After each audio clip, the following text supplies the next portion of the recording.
Hello guys, good morning. So ito si Tony Gabriel. Ang pag-usapan natin dito is ano ba ang kapilian sa friendship at ano-ano ito. So yun ang topic natin sa video ito para ikaw naman ay magkaroon ka ng idea. So in the first place, ang friendship guys ay mayroong tatlong kapilian.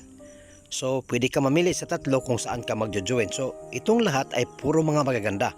So mag-umpisa tayo, ipakilala natin ang number 1.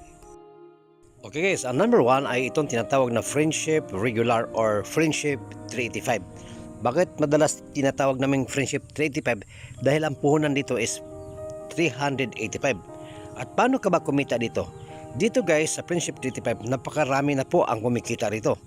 In fact, isa ito sa pinaka-pioneer na offer ni friendship. So, paano ka kikita dito?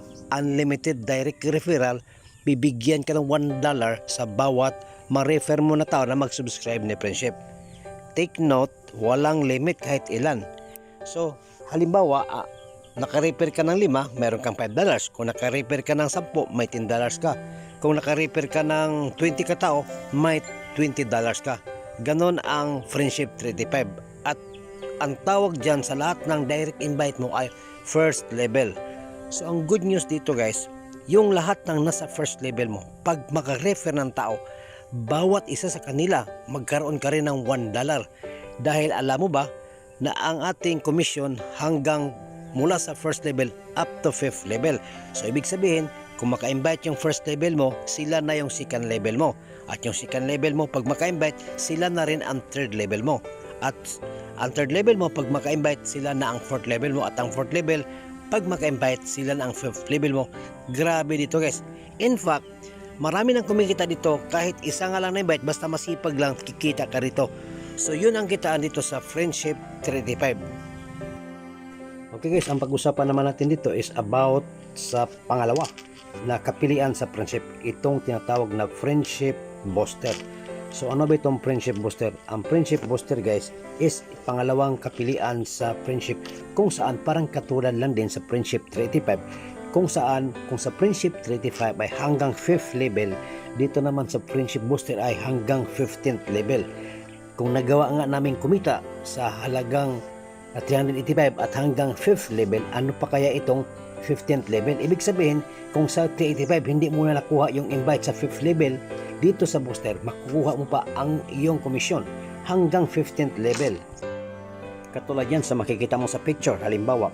So, kukuha ka lang ng 3 tao. Dito naman ay walang limit kung ilan ang kukunin mo. So, mag-example lang tayo sa naka-refer ka ng 3 tao at sila yung first level mo. So, yung 3 katao ay nag-refer din ng 3 katao, sila yung second level mo. At yung second level mo ay nag-refer din ng 3 katao. So, kung titingnan mo kahit hanggang 10th level lang, napakalaki na po ang halaga yan na makukuha mo. So, ito ay tinatawag na friendship booster. At ang good news kapatid, pag ikaw ay kasali ka sa friendship booster, automatic mayroon ka ring friendship 385. Ibig sabihin mayroon kang free account sa 385. So ang good news, kung halimbawa ikaw ay nag-offer na prospect ng friendship booster at doon lang siya sa friendship 385, magkaroon ka pa rin ng link ng friendship 385. At guys, ito na ngayon ang tinatawag na friendship ultra pay, ang pangatlong kitaan sa friendship, kung saan ito ay binary commission. Ibig sabihin, left and right, pag magpares, meron ka agad na 500 pesos. Meron kang pairing bonus na 100 pesos.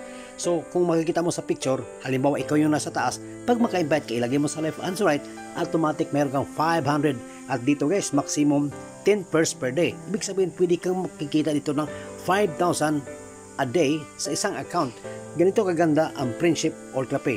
At ang paganda nito guys, ang kanyang plus out ay wala siyang plus out sa strong leg. So yun ang pagaganda nito. At automatic spill over ito. So yun ang dito nag-uunahan na ang ibang members dito sa friendship, dahil dito sa friendship ultra pay, pagkasali ka rito, ang good news, kasali ka rin sa friendship 35, kasali ka rin sa friendship booster, automatic libre ka. Okay guys, yun ang tatlong kapilian dito sa friendship. So recap lang tayo guys. Ang unang kapilian ay tinatawag na friendship 35 at ang pangalawa ay tinatawag na friendship booster at ang pangatlo ay tinatawag na friendship ultra pay. So kung sa friendship ultra pay ka, automatic mayroon ka ring account sa friendship 35 at sa friendship booster. So ikaw na mag-decide guys kung saan ka gusto mag-join. Okay guys, ipakilala ko na ang tatlong kapilian dito sa friendship. So, kung sakaling ito ay napanood mo sa YouTube channel, pwede ba na mag-request ako na please subscribe my YouTube channel para ikaw ay laging updated kung mayroon ako mga bagong video.